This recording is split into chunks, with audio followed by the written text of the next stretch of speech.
programa de hoje nós vamos conversar com o educador Paulo Freire. Paulo Freire ficou conhecido mundialmente por suas propostas para a alfabetização de adultos e educação em geral. Publicou várias obras, sendo as mais conhecidas Educação como Prática de Liberdade e Pedagogia do Oprimido, traduzida para 22 idiomas.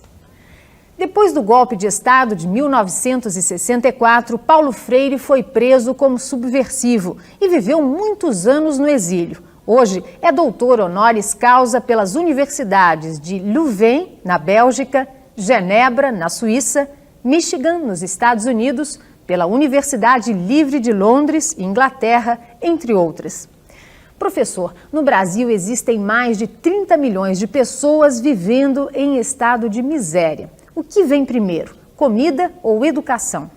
Em primeiro lugar, essa é uma boa pergunta, porque a gente pode correr o risco, um pouco distanciado da realidade social, política, econômica, em que há a fome e em que há a ignorância, a gente pode correr o risco de hipertrofiar, quer dizer, de reforçar uma ou a outra, por exemplo, e separá-las. Na medida em que você luta no sentido de comer, no sentido de obter meios, de inventar meios, criar meios para trabalhando, ganhar decentemente, e ganhando decentemente, comer o suficiente. Na medida em que você se engaja numa luta assim, ou engaja outros numa luta como essa, e em grandes aspectos você está fazendo educação também. No fundo, a pergunta significa exatamente com educação, a educação chamada escolar ou educação sistemática. Evidentemente que com fome é difícil a gente estudar. Aprender. Não que a gente perca inteligência por causa da fome, mas é porque a fome te atrapalha, quer dizer, a fome te distrai da leitura e te fixa nela. Mas, de modo nenhum, separar a luta para comer da educação, quer dizer, uma coisa puxa a outra. O senhor viu isso de perto, professor? Ou seja, em certos momentos da tua vida escolar, foi difícil aprender por falta de alimento? Exato. E eu experimentei essa coisa de que eu estou falando agora. Quer dizer, eu tive a experiência física, material, do que é para uma criança estudar com fome. E por isso mesmo eu estudei tarde, quer dizer, eu entrei no primeiro ano de ginásio da época com 16 anos, por exemplo. Me lembro das dificuldades que eu tive. Eu acho que não perdi inteligência nenhuma, isso era uma perspectiva errada, mas para analisar a relação entre fome e aprendizagem, mas tive dificuldades. Eu acho que todo mundo tem. Se não come bem, não só para aprender, tem dificuldade para muita coisa. Né? Professor, vamos falar um pouquinho sobre o fracasso escolar, que é um dos graves problemas da educação brasileira. Segundo o IBGE, apenas 22% dos estudantes conseguem completar o primeiro grau, né? O que leva ao fracasso escolar? Olha, o primeiro momento da minha tentativa de resposta à tua pergunta tem que ver com o próprio conceito de fracasso escolar. É uma coisa interessante observar, por exemplo, como há toda uma ideologia da transferência do fracasso para os objetos do fracasso no sistema capitalista. Quer dizer, o desempregado vira responsável por seu desemprego. O menino que é reprovado e expulso da sala de aula, expulso da escola, dele se diz que se evadiu. Na verdade, o menino não se evadiu, o menino foi expulso. Na verdade, o menino não fracassou, o menino foi forçado a fracassar. Quer dizer, o fracasso, no fundo, é do sistema. Então, a minha primeira observação para te responder é que eu não creio muito no fracasso, eu creio na impossibilidade que o aluno teve de conseguir, para os padrões exigidos pela escola, a chance de ultrapassar o ano. Professor, então, nessas circunstâncias, que escola, na sua opinião, o Brasil precisa? De uma escola séria, de uma escola rigorosa, mas, ao ser rigorosa e séria, uma escola que criasse e sugerisse aos alunos a felicidade, a alegria, quer dizer, uma escola alegre, saltitante. Mas como é que a gente pode ter escolas alegres com professoras tristes?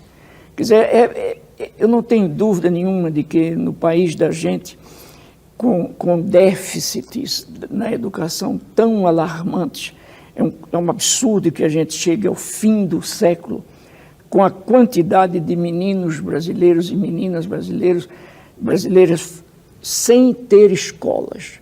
É um absurdo, e é negócio de 8 a 9 milhões de crianças. Quer dizer, eu acho que é preciso reorientar a política de gastos públicos nesse país.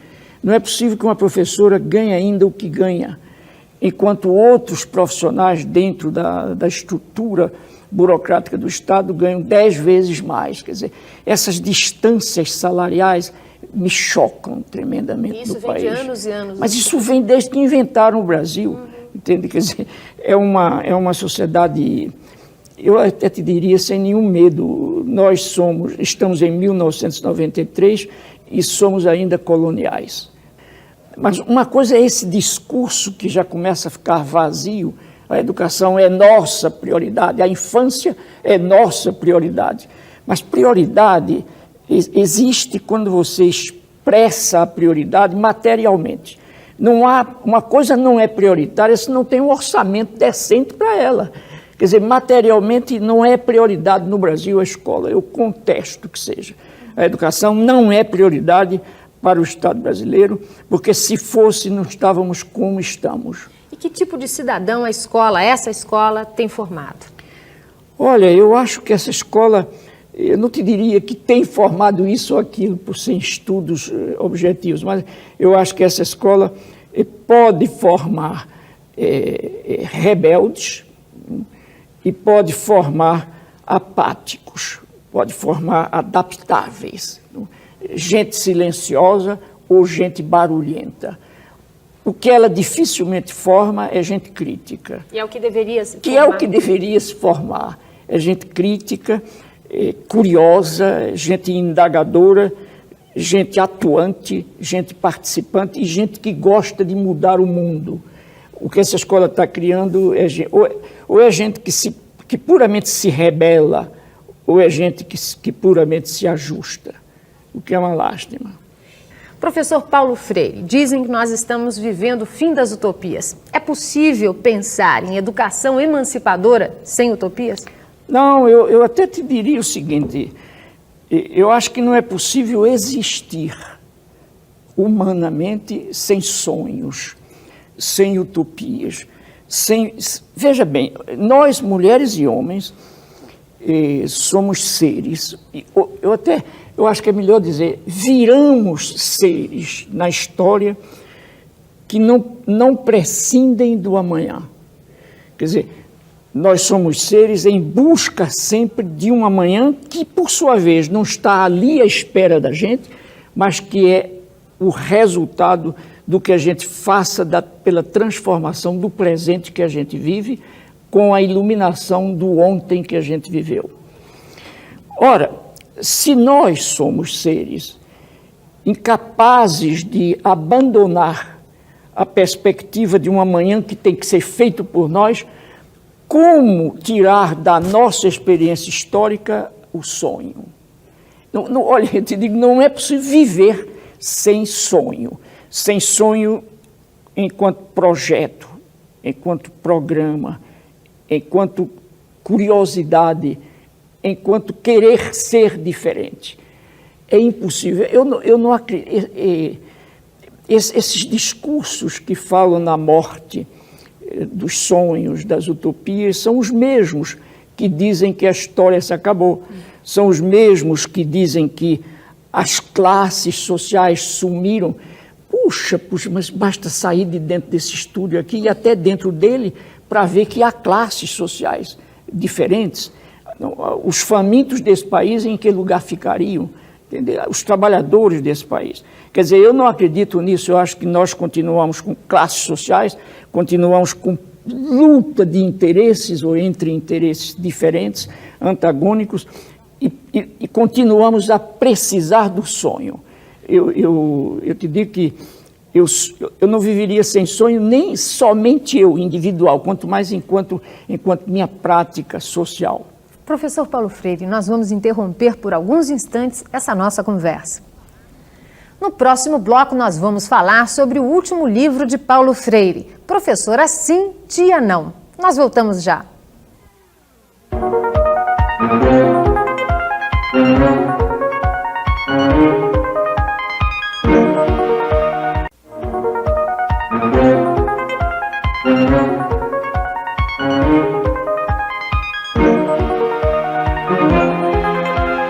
Nós voltamos a conversar com o educador Paulo Freire. Professor, o senhor acaba de lançar este livro pela editora Olho d'Água, Professora Sim, Tia Não. Por que esse título? Esse título tenta, de um lado, desafiar as educadoras ou outros profissionais. E, em segundo lugar, esse livro, eu procurei entender o que é que há por trás desta ideologia desprofissionalizante da professora, chamando-a de tia, amaciando a posição da professora. Quer dizer, e até eu digo no livro, é como se, sendo a professora tia, não devesse ela fazer greve. Quem já se viu tia fazendo greve para sacrificar os sobrinhos. Na verdade, a professora deve fazer greve, quer dizer, a professora deve brigar, todos nós devemos lutar. É impossível estar no mundo, com o mundo, sem estar lutando para ser. A professora tem que testemunhar, inclusive, a seus alunos, a coragem da rebeldia também, a coragem de uma rebeldia crítica que deve ir ficando cada vez mais crítica no sentido da transformação da realidade injusta. Mas, por outro lado, eu também digo no livro que a professora que goste de ser chamada tia, eu não vou ficar triste com ela, entende? Quer dizer, ela pode continuar pedindo aos alunos que a chamem de tia, mas o que ela não pode é desconhecer uma certa arapuca ideológica que está no seu apelido de professora, ou melhor, de tia, com o qual se tenta substituir a digna tarefa do ensino e da educação. Qual é o perfil do professor, da professora, do professor de uma escola pública de qualidade? Ora, eu acho que é muito difícil você fazer assim perfis absolutos, né? Porque até no ato de perfilar você revela de um lado poder, do outro sua opção política e ideológica. Mas eu acho que uma professora de uma escola séria é séria, não? Segundo, é uma professora competente e permanentemente envolvida na busca de ficar mais competente. É uma pessoa curiosa, justa, amorosa, quer dizer, uma professora que não tem medo de dizer que ama, que não tem medo de dizer que quer bem e de expressar o seu bem ao aluno, quer dizer, uma professora que ama também o que faz, que sabe por que faz, que indaga, que procura, que pesquisa. Quer dizer, no fundo, uma professora de uma escola tal como tu perguntaste, é uma pessoa viva e que não se satisfaz com jamais parar.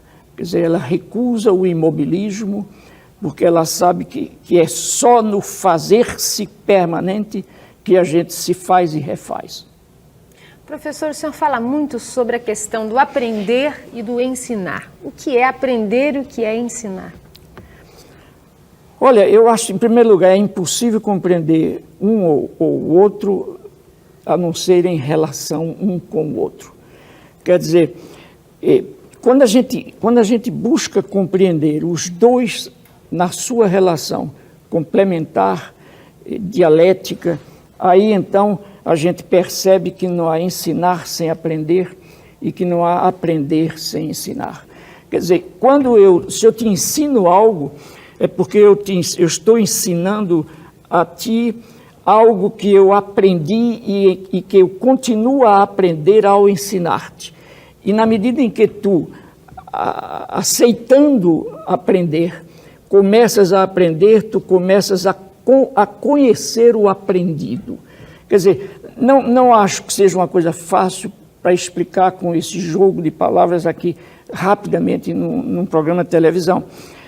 Mas é preciso deixar muito claro que toda vez que a gente se oriente no sentido de entender o que é ensinar, como se fosse o ensinar, a transferência mecânica de um pacote deste lugar para aquele, quer dizer, sai o pacote de dentro de mim e entra no corpo dos educandos. Isso é um absurdo. Isso não é tarefa de gente, isso é tarefa de coisas. Professor, vamos falar um pouquinho sobre avaliação. O professor também deve ser avaliado? Eu partiria da seguinte afirmação: não há prática que não seja programada e que não seja avaliada. Quer dizer, toda prática implica o momento em que ela é programada e reprogramada, porque a prática é sendo programada, a prática e avaliada, a avaliação implica na reformulação da programação. Ora, o professor tem uma prática, então a prática do professor também deve ser avaliada. Não é que eu vim agora da Argentina e falei muito em evaluação, e aí agora estou confundindo. Eu não vejo por que o professor, inclusive, se ofenda por ter sua prática avaliada. Agora, o que é preciso é saber o que é avaliar. O que é preciso é saber quem avalia. Qual o papel da pessoa cuja prática está sendo avaliada no processo da avaliação da prática. Quer dizer, cabe ao professor também avaliar-se. Quer dizer, cabe ao professor saber o que faz, por que faz e como faz. A avaliação, no fundo, no meu entender, de natureza democrática, não é um processo realizado para punir, mas é um processo realizado para melhorar. O senhor defende a ideia de que as escolas precisam incorporar as novas tecnologias, a TV, o computador, no processo de aprendizagem? Claro. Eu acho que a primeira condição para uma educadora ou um educador ter o seu discurso válido é estar à altura de seu tempo. Então, quer dizer, uma educadora que nega a televisão, uma educadora que nega a computação, que nega o fax, não, que nega a máquina copiadora, não está à altura de seu tempo. Agora, o que é preciso é ter decisão política e competência científica para saber pôr todos esses instrumentos que a tecnologia avançada nos oferecem hoje a serviço de uma mente crítica. Quer dizer, não é possível você negar, em nome de um humanismo que seria um humanismo puramente caviloso, você negar a tecnologia. Porque a tecnologia, inclusive, não é obra de Satanás, é obra da gente. Quer dizer, foram os homens e as mulheres que fizeram a tecnologia para melhorar a vida. Agora, que ela seja usada para piorar a vida de alguns e melhorar a vida de poucos, esta aí é a questão política que está por trás da tecnologia. Eu não posso negar a tecnologia porque ela está na mão dos poderosos. Quer dizer, o que eu preciso é brigar para ganhar poder também sobre os instrumentos. Professor Paulo Freire, no início do ano, a Fundação Carlos Chagas fez uma pesquisa que constatou que 40% dos professores da rede pública desejam mudar de profissão. Isso é muito ruim, não é? Eu acho, quer dizer, isso revela o descaso com que são tratados.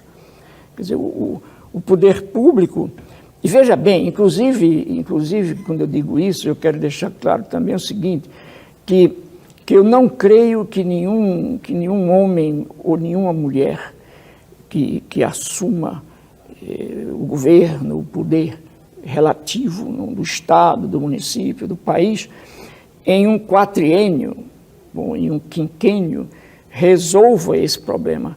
Porque nós teríamos que lutar contra os 500 anos de colonialismo que a gente tem, quer dizer, toda uma experiência de desrespeito à educação, de descaso à educação, em que a vontade política nossa para mudar não se constituiu ainda. Quer dizer, agora o que é preciso é que apareçam homens públicos, mulheres públicas, com a vontade realmente de mudar isso, para dar um testemunho de um começo de transformação. Porque eu não acredito, repito, que nós possamos continuar pagando a professoras salário mínimo, meio salário mínimo no Nordeste. Eu acabo de vir do Nordeste há uns 15 dias atrás e encontrei isso. Por isso é que, tu sabes, eu tenho uma convicção de que era preciso de que todas as professoras do Brasil fechassem um dia as escolas.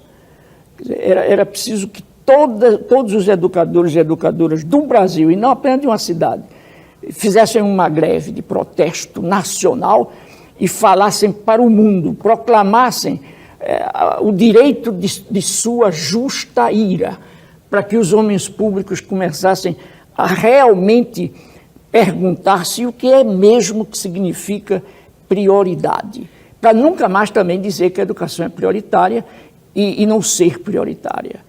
Professor, como o senhor avalia a sua própria evolução? Quando tu me perguntas isso hoje, eu me pergunto como responder honestamente a pergunta que me fazem agora. Eu te diria que eu estou contente com a minha presença ainda no mundo. Quer dizer, eu continuo, com os meus 72 anos agora, eu continuo inquieto. Eu não aceitei jamais me imobilizar, o que vale dizer que eu tenho permanentemente curiosidade. Eu me pergunto diariamente N coisas. Eu leio por causa das perguntas que me faço, N livros. Eu escrevo alguns textos por causa das perguntas que eu mesmo me faço. Eu acho que me supero constantemente. Quer dizer, num livro eu digo mais alguma coisa do que disse no anterior, se bem que fale do mesmo tema, mas acrescento algo que não havia dito antes. Quer dizer, eu me radicalizei muito mais do que quando eu tinha 30 anos, quando eu tinha 25 anos, mas jamais me sectarizei. Quer dizer, jamais fui intolerante. Eu tenho um gosto de respeitar as diferenças, que me abre democraticamente no mundo e ao mundo. E, finalmente, eu te diria, eu espero ir assim até as vésperas da minha despedida. Quer dizer, um dia que eu deixar o mundo, e que eu não sei quando, mas gostaria que não fosse logo, eu acho que até mesmo no dia eu estarei sujeito a crescer um pouco. Professor Paulo Freire, o senhor ensinou e nós aprendemos com essa conversa. Muito obrigada pela sua participação aqui no Escola Viva. Muito obrigado também. O Escola Viva, uma coprodução da TV Cultura e da Secretaria Estadual da Educação, termina aqui. Nós estaremos de volta na semana que vem. Até lá!